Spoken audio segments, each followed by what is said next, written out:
नमस्कार दोस्तों, स्वागत है आपका आज की इस वीडियो में। आज मैथमेटिक्स का हम एक बेहद महत्वपूर्ण टॉपिक डिस्कस करने जा रहे हैं जिसका नाम है कोण या एंगल्स। अंग्रेजी में इसे कहते हैं एंगल्स और हिंदी में कहते हैं कोण। आज हम डिस्कस करने जा रहे हैं कोण क्या होता है। ठीक है, तो हम सबसे पहले इसे देखते हैं कि कोण कहते किसे हैं। कोण क्या होता है? दो रेखाओं के बीच के फैलाव को कोण कहा जाता है। ठीक है, जो मिलती एक ही बिंदु पर आकर के मिलती हैं उनके बीच के फैलाव को कोण कहते हैं। अब कोण के फैलाव के आधार पर इसके अलग अलग नाम दिए जाते हैं। सबसे पहले शुरू करते हैं कि ज्यादा से ज्यादा मैक्सिमम साइज क्या हो सकता है कोण का। ये जैसे ये फैलाव है, हम ऐसे इसे फैलाना शुरू करते हैं तो ये क्या होता है, ऐसे गोल वृत्त बन जाता है। ठीक है, तो ये होता है 360 डिग्री का। अब हम देखते हैं कि जो मैक्सिमम कोण है वो 360 डिग्री का है। इसे नाम दिया जाता है संपूर्ण कोण। संपूर्ण कोण, मैक्सिमम कोण 360 डिग्री का बन सकता है तो संपूर्ण कोण। उसके बाद क्या होता है, इसे अगर आप दो हिस्सों में काटेंगे ऐसे, तो आप देखेंगे कि एक लाइन जो इस कोण को दो हिस्सों में बांट रही है, ये लाइन ये क्या कर रही है, एक कोण ऐसे बना रही है, एक नीचे से कोण बना रही है। तो ये दो हिस्सों में कट गया, अब ये बच गया 180 डिग्री। ठीक है, ये बच गया 180 डिग्री। अब ये क्या है, बिल्कुल सीधी रेखा पर बना हुआ कोण है, तो इसे कहते हैं हम स्ट्रेट एंगल या रिजु कोण। ठीक है, ये आ गया आपका रिजु कोण। ये गया आपका रिजु कोण 180 डिग्री, ये आ गया रिजु कोण। अब इसको भी अगर फर्दर आगे ऐसे दो हिस्सों में भाग करते हो तो क्या देखोगे आप कि 180 क्या होता है, इस तरफ के लिए भी बराबर हिस्से में बंट गया, इस तरफ के लिए भी। तो आपके पास जो इस तरफ का ये हिस्सा बच गया, हम एक हिस्सा ले रहे हैं। ठीक है, समझने के लिए। तो ये क्या हो गया, ये बच गया 90 डिग्री। अब ये 90 डिग्री बन गया तो इसे कहते हैं हम समकोण। ये समकोण। मेनली जो हमारे कोण हैं ये होते हैं समकोण, रिजु कोण, संपूर्ण कोण। ठीक है, संपूर्ण कोण को कहते हैं कंप्लीट एंगल। ये जो समकोण है इसे कहते हैं राइट एंगल, और रिजु कोण को कहते हैं, क्योंकि स्ट्रेट है तो इसे कहते हैं स्ट्रेट एंगल। अब इसके बीच वाले कुछ एक कोण होते हैं जो समझने हमें जरूरी है, क्योंकि एग्जाम में पूछा जाता है कई बार कि जो 90 डिग्री से छोटे कोण हैं, जैसे इस टाइप के कोण जो 90 डिग्री से क्या होते हैं, ये छोटे होते हैं। ये मैं साइन बना रहा हूं, जो 90 डिग्री से छोटे हैं वो क्या कहलाते हैं, ये कोण कहलाते हैं न्यून कोण। न्यून कोण जिसे कहते हैं एक्यूट एंगल। ठीक है, ये होते हैं न्यून कोण, अंग्रेजी में कहते हैं एक्यूट एंगल। अब इसके बाद क्या होता है, कुछ एक कोण ऐसे होते हैं जो 90 डिग्री से बड़े होते हैं और 180 से छोटे होते हैं। जैसे ये कोण आ गया, ये कोण आ गया, ये क्या हुआ, इसका फैलाव क्या है, 90 डिग्री से तो ज्यादा है, यहां से ज्यादा है पर 180 से छोटा है। तो इसके बीच वाला कोण जो 90 डिग्री से ज्यादा है, ये कोण क्या होते हैं, 90 डिग्री से ज्यादा होते हैं लेकिन 180 से कम होते हैं। इन कोणों को कहते हैं अधिक कोण। अधिक कोण, ये आ गया अधिक कोण। ठीक है, इसे ऑप्टिस एंगल कहते हैं। ठीक है, अब ये आपको पता है कि स्ट्रेट एंगल तो आ गया, यहां तक हो गया। जो 90 डिग्री से छोटे थे, 90 डिग्री से बड़े थे और 180 तक ये हो गया। अब कुछ एक एंगल ऐसे होते हैं जो 180 से बड़े होते हैं परंतु 360 से छोटे होते हैं, तो उनको क्या कहेंगे। जैसे ये एक एंगल आ गया, इसका फैलाव क्या है, 180 से भी बढ़ गया है।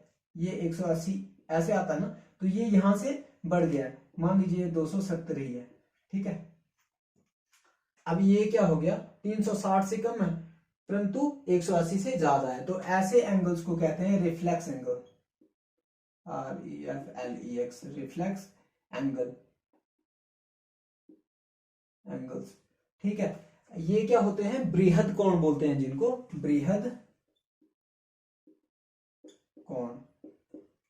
तो ये हैं कुछ कोणों के नाम जो आपको जानने जरूरी है, जो एग्जाम में पूछे जाते हैं कि संपूर्ण क्या कोण क्या होता है, अधिक कोण क्या होता है, न्यून कोण क्या होता है, या समकोण क्या होता है, रिजु कोण क्या होता है। कई बार अंग्रेजी में ही पूछते हैं कि स्ट्रेट एंगल क्या होता है, व्हाट इज स्ट्रेट एंगल। ठीक है, तो आपको ये पता होना चाहिए कि स्ट्रेट एंगल जो सीधी रेखा पर बनता है 180 का, ये होता है। कंप्लीट एंगल जो पूरा गोल कितना होता है, 360 ही होता है, तो वो कंप्लीट एंगल। अब इसके बाद हम करते हैं जो इन कोणों से पूछे जाने वाले क्वेश्चन हैं, अन्य क्वेश्चन। जो पूछे जाते हैं इनके बेस पर वो क्या क्या है। सबसे पहला जो क्वेश्चन आता है वो आता है आपके पास कि आपसे पूछा जाएगा पूरक कोण। पूरक कोण, पूरक कोण कौन कौन से हैं, ठीक है। तो पूरक कोणों में क्या आता है, पूरक कोण ऐसे कोण होते हैं, दो कोण, ये एक कोण आ गया, ये दूसरा कोण आ गया, ये मिलकर जब बनाएंगे 90 डिग्री का कोण तो इसे कहते हैं पूरक कोण। जैसे मान लीजिए यहां पर आपसे पूछा जाता है जो 30 डिग्री है इसका पूरक कोण क्या होगा। 30 डिग्री के साथ कौन सा कोण मिलाया जाए कि 90 डिग्री बन जाएगा, तो आपको पता है कि 60 डिग्री यहां मिलाएंगे तो 90 डिग्री हो जाएगा। तो ये आ गया पूरक कोण। इसके बाद आ जाता है संपूरक कोण। संपूरक कोण, अब संपूरक कोण में क्या होता है, जो संपूरक कोण होते हैं वो क्या करते हैं, मिलकर बनाते हैं। यहां पर जैसे एक कोण है उसमें एक और जोड़ दिया तो ये बनाएंगे 180 डिग्री। तो दो कोण जब मिलकर 180 डिग्री बनाते हैं तो वो क्या होते हैं, आपस में संपूरक कोण होते हैं। एक मान लीजिए यहां पर 100 डिग्री का कोण है, दूसरा इसमें कितना होगा, जब 80 डिग्री का कोण मिलाएंगे तब ये 180 बनेगा और ये आपस में क्या होंगे, संपूरक कोण होंगे। ये महत्वपूर्ण टॉपिक है, पूरक कोण क्या होता है, संपूरक क्या होता है। तो याद रखिए, पूरक कोण होते हैं जो आपस में मिलकर 90 डिग्री का कोण बनाते हैं, संपूरक ऐसे कोण होते हैं जो आपस में मिलकर 180 डिग्री का कोण बनाते हैं। आई होप ये भी टॉपिक आपको समझ आ गया होगा, उतना टफ नहीं है। अब इसके बाद जो कोणों से पूछे जाते हैं क्वेश्चन, वो पूछे जाते हैं कोणों का योग, ठीक है। जैसे ये आपके पास त्रिभुज है, ये चतुर्भुज है, ये पंचभुज आ गई आपके पास, फिर षष्ठभुज।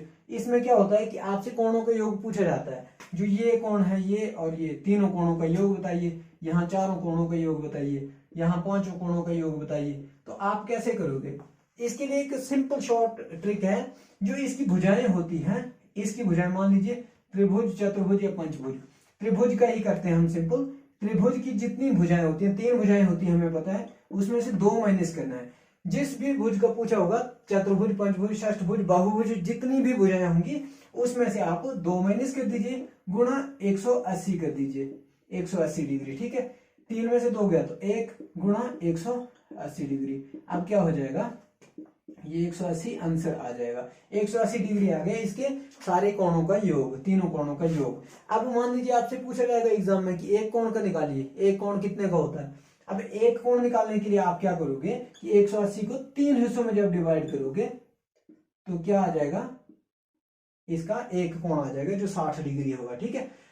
ऐसे ही अगर चतुर्भुज का आप देखोगे, मैं 2 तरीके से बता रहा हूं जिससे आपको यकीन हो जाएगा कि ये फॉर्मूला भी सही है, ठीक है। ये कोण कितने का बन रहा है, आपको पता है ये कोण बन रहा है 90 डिग्री का, क्योंकि ये ऐसे सीधा कोण 90 डिग्री का बनता है। इस तरफ देखोगे तो 180, ठीक है। बाहर का कोण कितना रह गया, ये भी 90 डिग्री का है। तो आपको पता है जो अंदर वाला कोण है ये भी 90 डिग्री का है, क्योंकि ये भी ऐसे बन रहा है तो 90 और ये भी 90 डिग्री। अब अगर 4 बार 90 का है तो इसका मतलब है ये बन जाएगा 36, 360 डिग्री। ये तो आपको पता है। अब इस फॉर्मूले से करते हैं चतुर्भुज का, 4 - 2 गुणा 180। अब क्या हो जाएगा, 4 में से 2 गया, 2 गुणा 180। अब 2 गुणा 180 करेंगे तो 18 दूनी 36, पीछे 0 और ये 360 आ गया। इसका मतलब है ये मेथड और ये मेथड बिल्कुल सही है। जब एक का निकालना होगा कि चतुर्भुज के एक कोण का योग, एक कोण निकालिए, एक कोण कितना होगा, तो 360 को 4 हिस्सों में डिवाइड कीजिए, आपको 9 चौके 36, 90 डिग्री खुद ब खुद आ जाएगा। ये तो छोटे हैं त्रिभुज और चतुर्भुज, ये तो आप इजिली कर रहे हो। मान लीजिए सप्तभुज या अष्टभुज पूछा जाएगा तो उसके लिए दिक्कत आती है ऐसे एक एक कोण करके। तो इस मेथड से बिल्कुल इजिली इसका आंसर निकल जाता है। एक जो और चीज इसमें होती है जो आपके लिए समझने वाली है, ये तो आंतरिक कोण है। कई बार पूछते हैं कि बाहरी कोण ज्ञात कीजिए, ठीक है। तो बाहरी कोण के लिए एक सिंपल सा मैं आपको यहाँ ट्रिक बता रहा हूं। जैसे आपको पता है ये है सीधी लाइन, ठीक है, इसका बेस सीधा है, यहां से आ गई आपकी त्रिभुज की ऐसे भुजाएं और इसके समान कोण है। जितना ये बन रहा है उतना ये बन रहा है, उतना ही ये बन रहा है, अब आपको पता है कि इस लाइन पर जो कोण बनता है वो बनता है 180 का, 180 का, ठीक है। ये पूरा कोण 180 का बन रहा है। अगर इसका एक कोण 60 का आता है, ठीक है, अंदर वाला कोण 60 का आ रहा है तो बाहर वाला 120 का बचेगा, तो बाहर वाला कोण कितना आएगा, ये 120 डिग्री। अगर ये समकोण त्रिभुज है तो इसका मतलब अगर अंदर वाला यहां 60 है तो ये 180, सॉरी 120, क्योंकि टोटल कितना था, 180 था। इसी तरीके से यहां भी वैसे ही आएगा। अगर ये 60 आ रहा है तो एक लाइन पर बनी हुई है ना, ये रेखा लाइन से ली गई है ऊपर के लिए, तो ये भी 120 बच जाएगा। तो बाहर का कोण ऐसे निकालते हैं। अगर यहां पर आप देखोगे तो इस लाइन को आगे बढ़ाओ, चाहे इस लाइन को आगे बढ़ाओ, मान लो इस लाइन को आगे बढ़ाते हो आप, तो ये पूरी लाइन पर 180 बनेगा ना, पर यहां से अगर 60 निकल गया तो ये 120 रह जाएगा। तो बाहरी कोण कैसे निकलेगा, जो अंदर वाला कोण है, ये वाला कोण यहां जैसे 90 है तो 90 को क्या करेंगे हम लोग, ये पूरा तो 180 था, इसमें से 90 निकल गया तो बाहर वाला क्या रह गया, बाहर वाला भी 90 रह गया। तो जो बाहरी कोण निकलता है वो आंतरिक कोण, जो अंदर वाला एक कोण निकलेगा उसको 180 में से आप माइनस कर दो, तो बाहर वाला कोण खुद ब खुद आ जाएगा। आई होप आपको ये वीडियो पसंद आई होगी और आपको समझ आया होगा कि जो मैंने करवाया है। आपके पास अगर बुक है तो मैथमेटिक्स की बुक में देखिए, बिल्कुल ऐसे एग्जाम्पल दिए होंगे और आप चुटकियों में उनके आंसर निकाल लेंगे। हमारे साथ जुड़े रहने के लिए थैंक यू। अगर आपको ये वीडियो अच्छी लग रही है और आप आगे सीखना चाहते हो तो कमेंट बॉक्स में जाकर के आपको जो भी पार्ट इससे रिलेटेड, अगर कोई और पार्ट चाहिए तो उसकी अपनी क्वेरी लिखिए कि हमें ये पार्ट चाहिए, कौन में ये स्किप हो गई है कोई चीज, या किसी भी टॉपिक पर आप चाहते हो कि वीडियो बनाए, मैं उस पर जरूर वीडियो बनाऊंगा। और हमारे चैनल को सब्सक्राइब कीजिए, हमारे जो वीडियोस की बेल नोटिफिकेशन है उसे दबा करके ऑल वीडियोस पर सेट कर दीजिए, ताकि जब नेक्स्ट वीडियो आएगी तो वो डायरेक्ट आप तक पहुंच पाए। इतनी देर तक हमारे साथ जुड़े रहने के लिए thank you, have a good day.